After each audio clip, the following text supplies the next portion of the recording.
सबको जय श्री कृष्ण। आज श्रीमद् भागवत महापुराण की कथा के 10वें स्कंद की कथा का 7वां दिन है और हम जिस अध्याय का अध्ययन कर रहे थे वो है शकट भंजन। आइए अब आगे की कथा का अध्ययन शुरू करते हैं। प्रभु सेवा का कोई अंत ही नहीं है। देह विलय होने पर ही सेवा की समाप्ति होती है। सत्कर्म में तो हमेशा असंतुष्ट ही रहो। जीते जी सेवा की समाप्ति करने वाला व्यक्ति सच्चा वैष्णव नहीं है। गोपियों का सम्मान करने में यशोदा जी ने लाला को भुला दिया तो उसे बुरा लगा। लाला ने मजाक करने की सोची, वह रोने लगा, किंतु माता को सुनाई ही नहीं देता था। वह हाथ पांव हिलाता हुआ रोने लगा। रोते रोते उसने देखा कि गाड़ी पर पूतना का भाई शक्टासुर आ बैठा है। शक्टासुर अपनी बहन पूतना की मृत्यु का बदला लेने के लिए आया था। कृष्ण ने सोच लिया कि यह शक्टासुर भी कंस की कठपुतली ही है। लाला ने जोर से गाड़ी को एक लात लगा दी तो गाड़ी उलट गई। दूध दही आदि सब कुछ जमीन पर बिखर गया और शक्टासुर भी गाड़ी के नीचे दबकर मर गया। यह ऐसा भांजा है जो कंस मामा के सभी खिलौनों को तोड़ फेंकता है। गाड़ी उलट गई तो बड़ा धमाका हुआ। सभी दौड़े हुए आए। बालकों ने बताया कि लाला की लात ने इस गाड़ी को उलट दिया है। इस प्रसंग में भी एक रहस्य है। यदि तुम भी प्रभु को अपनी संसार गाड़ी के नीचे रखोगे तो तुम्हारी गाड़ी भी वे उलट देंगे। मुख्य वस्तु को गाड़ी के ऊपर रखो और गौण को गाड़ी के नीचे। जिसके जीवन में प्रभु का स्थान गौण है उसकी संसार गाड़ी उलट ही जाती है।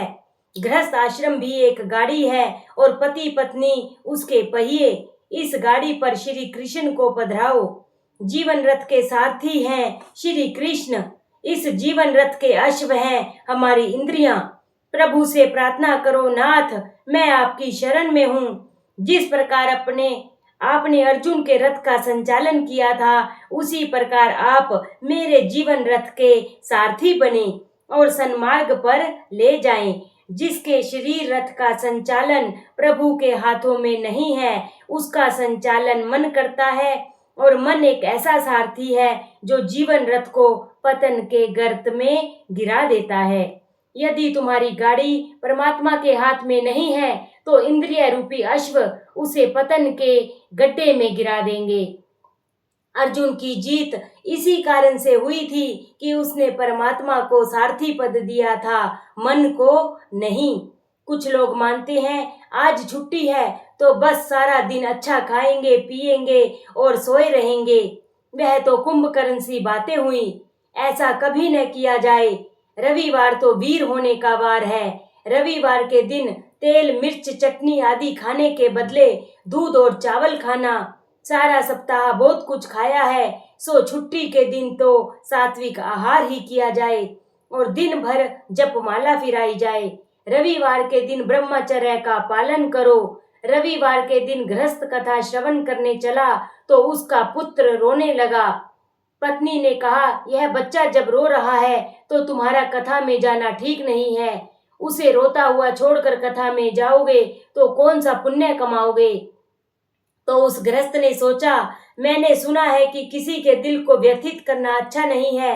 मैं यदि कथा में जाऊंगा तो मेरी पत्नी को दुख होगा।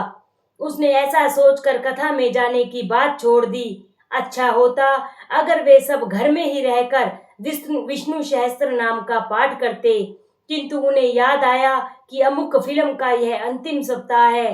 कथा तो रोज रोज होती रहेगी किंतु यह फिल्म तो चली जाएगी। और वे सब कथा में जाने के बदले फिल्म में जा बैठे। पति पत्नी का संबंध केवल विलासता के लिए नहीं प्रभु भजन के लिए भी है। गृहस्थ जीवन में काम सुख नहीं भागवत सेवा ही मुख्य है। मनुष्य के जीवन में भोग की नहीं भगवान की ही प्रधानता होनी चाहिए। गाड़ी किसी टेढ़े मेढ़े रास्ते पर जाते ही उलट जाती है। भगवान को तो गाड़ी के नीचे नहीं ऊपर ही बिठलाओ। यशोदा जी ने भगवान को तो गाड़ी के नीचे रख दिया और दूध दही माखन आदि संसारिक भोग पदार्थ गाड़ी में रखा। उन्होंने भगवान को गौण स्थान दिया और संसारिक भौतिक पदार्थों को मुख्य, सो सारी गाड़ी ही उलट गई। तुम्हारे जीवन में काम सुख प्रदान बनेगा और भगवान गौन तो तुम्हारे जीवन रथ उलट ही जाएगा। भगवान को गाड़ी के नीचे रखोगे तो शक्टासुर गाड़ी पर सवार हो जाएगा। काम, लोभ आदि ही तो शक्टासुर है। दूध, दही, माखन आदि भोग पदार्थ के प्रतीक हैं।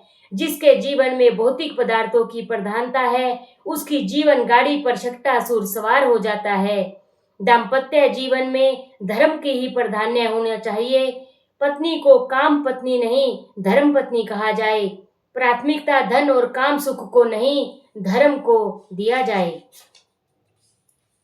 जब से हमने धन को ही सब कुछ मान लिया है, तब से जीवन में से शांति गायब हो गई है। धन को मुख्यता देने से सदाचार चला गया है।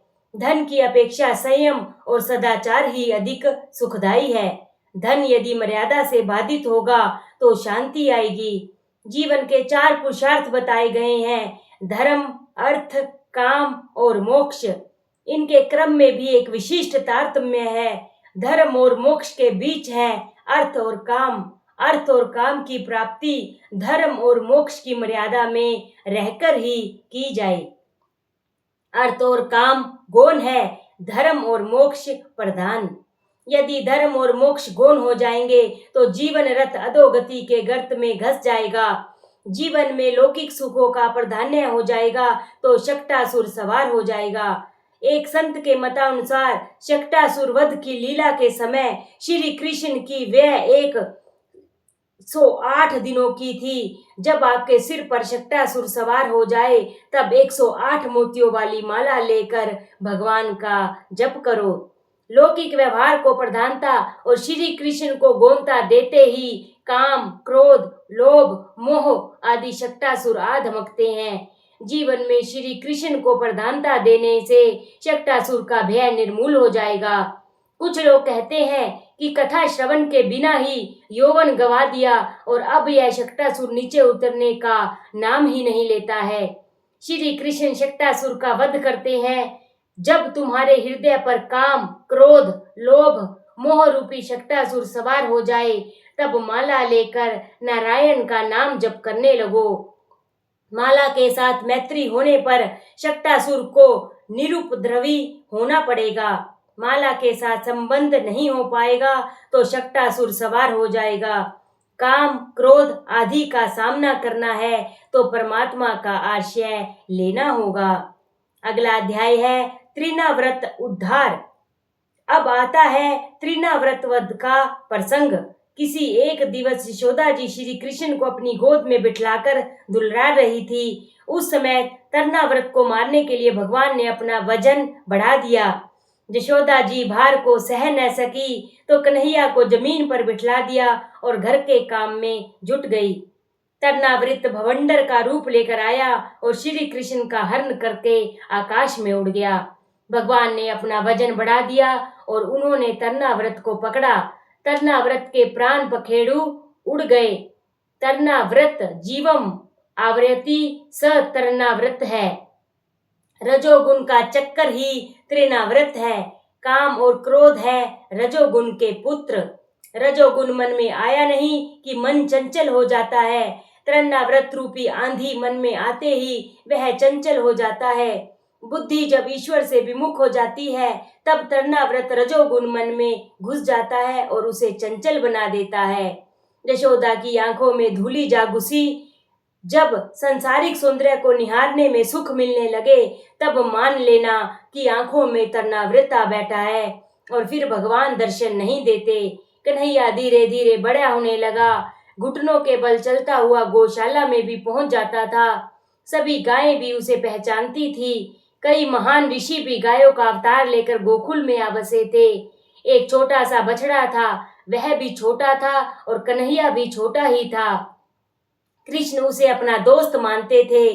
वह बछड़ा हम्मा हम्मा करता था तो लाला बोलता था मैया मैया। कन्हैया उस बछड़े से अलग होता ही नहीं था। गाय भी आनंद आवेश में बछड़े को भूल कर कन्हैया को चाटने लगती थी। यशोदा को विश्वास होने लगा कि गायों की सेवा की, जिसके फलस्वरूप उनके आशीष से हमें पुत्र मिला है। जो गायों की सेवा करेगा उसे अवश्य ही पुत्र मिलेगा। कन्हैया तो उन गायों और बछड़ों के साथ ही खेलता रहता था। वह गायों की पूंछ पकड़कर खड़ा होने की कोशिश करने लगा। माता कहती थी, अरे कान्हा, बड़ा शरारती है तू, ये गाय तो मुझे मारेंगी, ये गाय तो तुझे मारेंगी। कन्हैया का एक और नाम कायम हो गया, वत्स पुच्छावलंबनम। एक बार यशोदा जी लाला को स्तनपान करा रही थी। उसका सुंदर मुख निहार रही थी। माता का प्रेम देखकर कन्हैया जोरों से दूध पीने लगा। बालक यदि दूध बहुत पी जाए तो माता को चिंता होने लगती है कि कहीं बीमार न हो जाए अपना लाडला। जब तक वैष्णव के हृदय में प्रेम उमड़ने नहीं लगता है तब तक प्रभु भूखे नहीं होते। उनकी प्रार्थना करो, नाथ, मैं आपको तो क्या भोजन कराऊं, आप सारे जगत के अन्नदाता हैं। फिर भी मैंने जो थोड़ी बहुत सामग्री बनाई है आप स्वीकार करें। कन्हैया के अत्यधिक दुग्ध पान से यशोदा चिंता करने लगी तो कन्हैया ने कहा, माता, तेरा दूध मैं अकेला नहीं पी रहा, मेरे मुख में समाया हुआ विश्व तेरे दूध का पान कर रहा है। कन्हैया ने जम्भाई लेने के लिए मुंह खोला तो यशोदा जी को समग्र ब्रह्मांड का दर्शन कराया। कन्हैया माता से कहता है, तू अकेले मुझे नहीं अनंत जीवों को दूध पिला रही है, समग्र ब्रह्मांड को तू दुग्ध पान करा रही है। भगवान ने सुदामा को अपार संपत्ति दी तो यमराज को चिंता हुई। उन्होंने भगवान से कहा, सुदामा के भाग्य में दरिद्र का योग है, उसके भाग्य में संपत्ति का क्षय लिखा हुआ है। आपने इतना सारा ऐश्वर्य उसे देकर ठीक नहीं किया। कर्म मर्यादा भंग होगी, कर्मानुसार ही सुख दुख दिए जाते हैं। प्रभु ने यमराज से कहा, मैं वेदोक्त कर्म मर्यादा तोड़ना नहीं चाहता। जो मुझे भोजन कराता है वह समस्त ब्रह्मांड को भोजन कराता है। एक मुट्ठी भर तंदुल मुझे खिलाकर सुदामा ने सारे विश्व को भोजन कराया है। जो श्री कृष्ण को भोजन कराता है वह सारे विश्व को अन्नदान करता है और उसके नाम पुण्य जमा हो जाता है। भगवान मर्यादा को कभी भंग नहीं करते हैं। लाला ने यशोदा जी से कहा, माता, तू केवल मुझे ही नहीं समस्त ब्रह्मांड को तृप्त कर रही है। अगला अध्याय है नामकरण संस्कार एवं बाल लीला। गर्गाचार्य नामकरण विधि नामकरण संस्कार संपन्न करने के हेतु आए। संस्कार से मन शुद्ध होता है, संस्कार से दोष नष्ट होते हैं। शास्त्र ने 16 संस्कारों का आयोजन किया है। आजकल तो प्राय सभी संस्कार भुलाए जा चुके हैं। हाँ, 2 संस्कार बाकी रह गए हैं, विवाह और अग्नि संस्कार। बालक का जन्म होने पर जात कर्म संस्कार किया जाता है, किंतु अब तो बालक का जन्म प्रसूति गृह में होता है, सो जात कर्म विधि तो कैसे हो पाएंगे। वहां मधुप्राशन विधि कैसे हो पाती होगी। डॉक्टर ना जाने क्या पिलाते होंगे। इसी कारण से संस्कारों का लोप हो रहा है, फलत देश दुखी हो रहा है। अन्नप्राशन, नामकरण, यज्ञोपवीत आदि 16 संस्कार बताए गए हैं। जीव की शुद्धि के लिए संस्कार आवश्यक हैं। आजकल सभी धार्मिक विधियों को गौण मान लिया गया है, केवल लौकिक आचारों को ही महत्व दिया जाने लगा है। ब्राह्मण से कहा जाता है, महाराज, पूजा जरा जल्दी करा देना, सारे गांव में बारात को घुमाना जो है। गर्गाचार्य ने कहा, यदि नामकरण संस्कार ठीक से करना है तो आधा दिन लग जाएगा। बाबा, तुम तो सारे गांव को बुलाओगे, वे सब यहाँ आकर मुझसे जल्दी करने को कहेंगे तो विधि ठीक ढंग से नहीं हो पाएगी। नंद जी, धार्मिक विधि तो ठीक से ही होनी चाहिए। यदि आप चाहें तो मैं किसी को भी नहीं बुलाऊंगा। एकांत में नाम जप हो सकता है। एकांत का भावार्थ है एकमात्र ईश्वर में ही सभी प्रवृत्तियों का लय होना। मन को पूर्णतः एकाग्र करके ही नाम जप करो। गर्गाचार्य जी के ज्योतिष विद्या की जांच करने की बात सोची गई। श्री कृष्ण को रोहिणी की गोद में बिठाया गया और बलराम को यशोदा जी की गोद में। गर्गाचार्य ने कहा, नंद जी, रोहिणी की गोद में बैठा हुआ पुत्र तुम्हारा है। वह हमेशा रंग बदलता आया है। इस बार इसने श्याम वरण धारण किया है।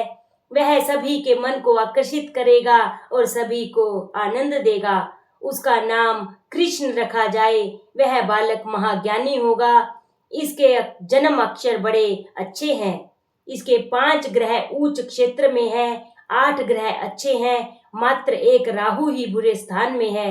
नंद बाबा घबरा गए, राहु बुरे स्थान में है, क्या होगा मेरे पुत्र को? गर्गाचार्य, वैसे डरने की बात कोई नहीं है। जिसके सप्तम स्थान में नीच क्षेत्र में राहु हो, वह पुरुष कई स्त्रियों का पति होता है। नंद जी, आपकी बातें सच हो सकती हैं। एक ब्राह्मण ने मुझे आशीर्वाद दिया कि तेरा पुत्र 16,000 रानियों का स्वामी होगा। गर्गाचार्य, बाबा, और तो मैं क्या कहूँ, यह कन्हैया नारायण जैसा ही है। नारायण मेरे इष्ट देव है। प्रेम के कारण पक्षपात हो जाने का डर लगता है। किसी समय 4 व्यक्ति भोजन कर रहे थे। एक स्त्री ने पूछा, इनमें से दामाद कौन सा होगा? एक ने कहा, जो शर्मीला है वह दामाद हो सकता है। तो दूसरी ने कहा, वह जो अकड़ कर बैठा है वही दामाद हो सकता है। तीसरी ने कहा, जब सास जी परोसने जाएंगी तब मालूम हो जाएगा। सास जी जब घी परोसने आई तो उन 4 व्यक्तियों में से एक को अधिक घी परोसा, वह दामाद जो था। सनातन गोस्वामी कहते हैं, नारायण के समान श्री कृष्ण है। ऐसा कहने पर तो नारायण श्रेष्ठ माने जाएंगे, सो ऐसा कहना चाहिए कि नारायण के समान श्री कृष्ण नहीं, श्री कृष्ण के समान नारायण है।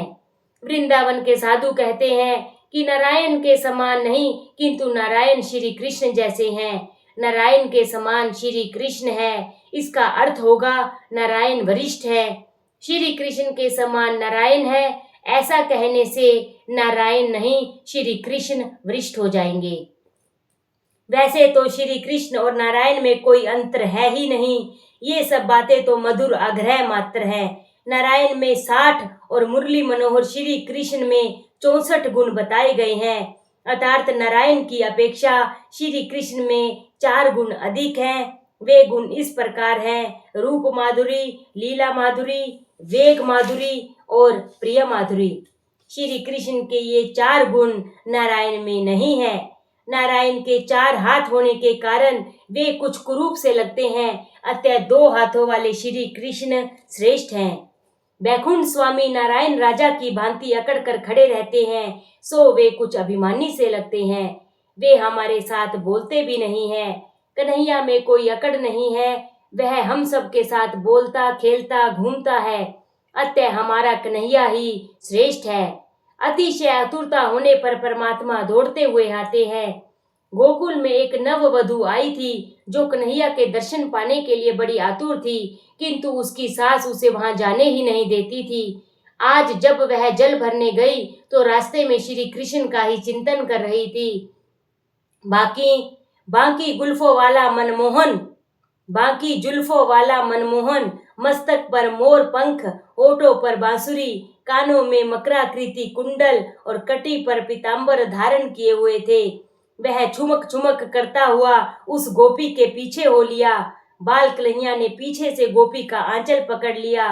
गोपी ने देखा कि कन्हैया उसका आंचल पकड़े हुए खड़ा है। 3 बरस के उस कन्हैया को गोपी ने प्यार से अपनी छाती से लगा लिया। लाला ने भी उस गोपी को अपनी छोटी छोटी बाहों में भर लिया और कहने लगा, तू कितनी सुंदर है, लगता है मैं ही तेरा स्वामी हूँ। रात के समय रास में आना, कन्हैया बड़ा वाणी चतुर है। कोई सामान्य पुरुष कभी राह चलती किसी स्त्री को ऐसा कहता तो वे दोनों एक दूसरे के हैं। कन्हैया तो सभी का पिता है, पति है और संतान भी है। जरा सोचो तो, ऐसा कोई और देव है भी जो राह चलती हुई किसी नारी के गले में अपनी बाहों का हार पहना सके। पर स्त्री से तो सभी देव डरते हैं, किंतु बैकुंठ के नारायण तो मर्यादा पुरुषोत्तम है और कन्हैया पुष्टि पुरुषोत्तम है।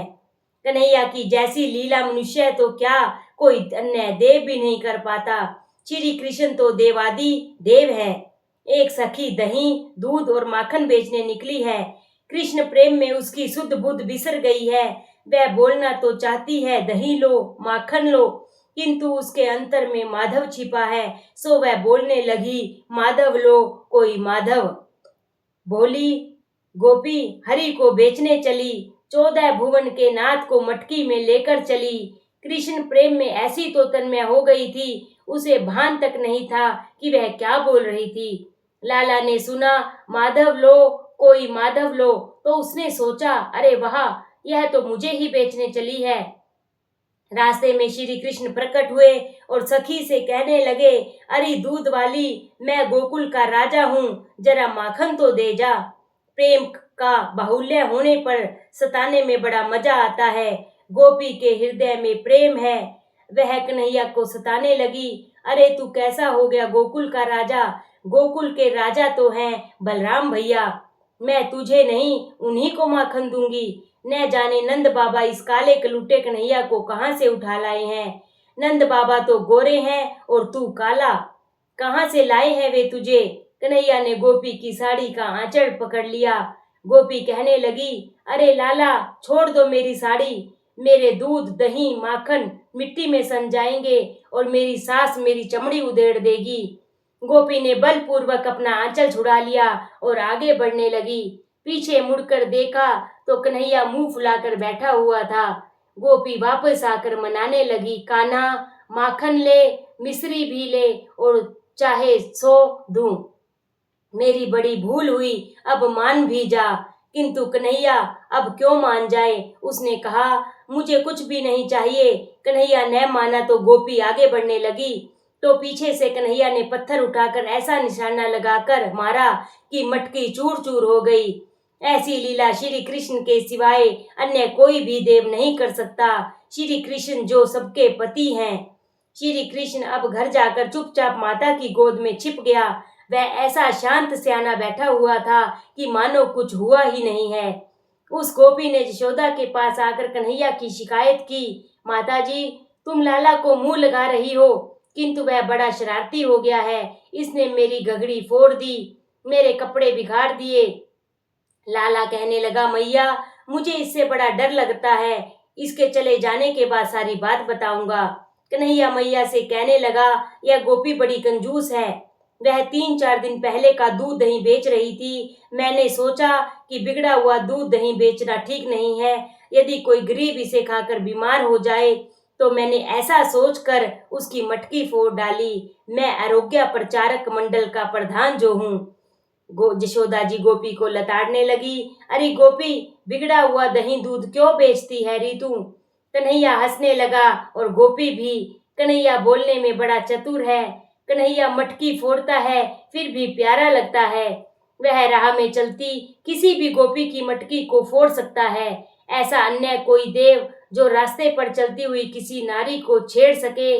और सब तो डरते हैं, किंतु यदि किसी नारी को हाथ भी लग जाए तो थप्पड़ खाना पड़ेगा। हमारी पूजा कोई नहीं करेगा। श्री कृष्ण की लीला माधुरी दिव्य है। उनका अनुकरण कोई और देव नहीं कर सकता। श्री कृष्ण सा आचरण कोई नहीं कर सकता। भगवान नारायण हाथ में शंख रखते हैं। शंख फूंकने वाला देव श्रेष्ठ है या बांसुरी बजाने वाला। बोलो श्री कृष्ण भगवान की जय। बोलो श्रीमद् भागवत महापुराण की जय।